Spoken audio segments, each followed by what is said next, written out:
Hey Eden, so without doing a site visit, I've been kind of grappling with the only way to represent how screwed up the footings are around in this basement. So I figured I'd start at this door and I would work towards the kitchen and just kind of give you a little view and talk about what we got going on. So this is the door coming out of the basement, and you can see this footing by the ramp. I have no idea how deep it is below that ramp, but it appears to be a poured in place foundation wall. And that's also what would be carrying the outside edge of the existing stairs. And as we come down the ramp, there's this weird mated joint here, and then this giant block of retarded concrete that goes to about 36 inches at this end, up to about 12 at this end, and then that is the access that goes underneath the house. It's kind of hard to see as it's dark, and you can see that that is the existing 16-inch foundation wall carrying the bearing wall of the kitchen. So they just basically poured this big block right up to it. And if you go inside that door and turn around and come back, you can see 16 inches down where the earth can be undermined, and that's literally the footing for the back wall where the kitchen meets the addition. I'm directly underneath the bathroom right now. This is that fin wall that's obviously supporting the the wall that has the sink in the bathroom. And then as we come down the ramp, we get into there's a bunch of shit stacked behind it, but that is a 36-inch retaining wall that is directly underneath the north wall of the pitched roof addition in the back. It wraps all the way around. There's a back corner with a water heater and a bunch of crap. And then the southeast corner, turning back, all full depth retaining wall, all the way around the back of this silly little basement area. And then coming back up the slope.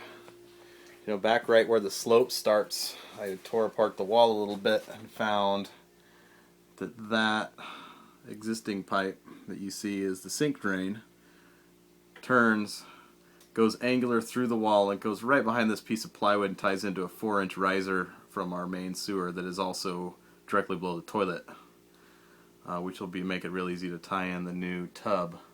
But if you go outside that wall, it's also directly where the end footing would be for the bottom of the staircase coming down from the porch and the beginning of the stairs going down into the new basement entry.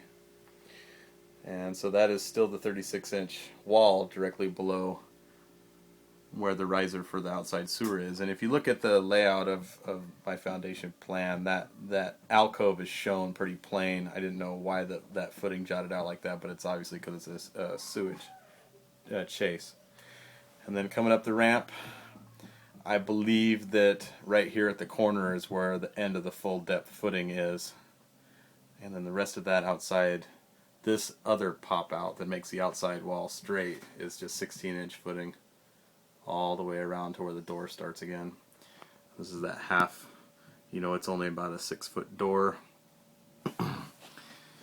outside window, and I'm right now directly below the outside wall of the bathroom above, and hoping there's some sort of beam or something in there carrying the outside weight-bearing wall that carries the pitched roof side on the west end. Something either should be in there, or we're going to have to put something in there. So hopefully this helps. I really don't know how else I can represent this in a sketch or in photographs to make it easy, considering that this room is at the door side only about 6 inches wide, and at the back side is, per the drawings, I think I scaled it off and it was 8 or 9 feet wide. So hopefully this helps. Let me know if it doesn't, and I can try and get you a little more detail as to some of these things. This is the block that I wanted to get rid of to try and free up some more square footage, but it's obviously carrying this inside wall of the bathroom, and that may just mean that we shore up the rest of the room and pour some new footing and put a post in with a new beam buried up in the ceiling.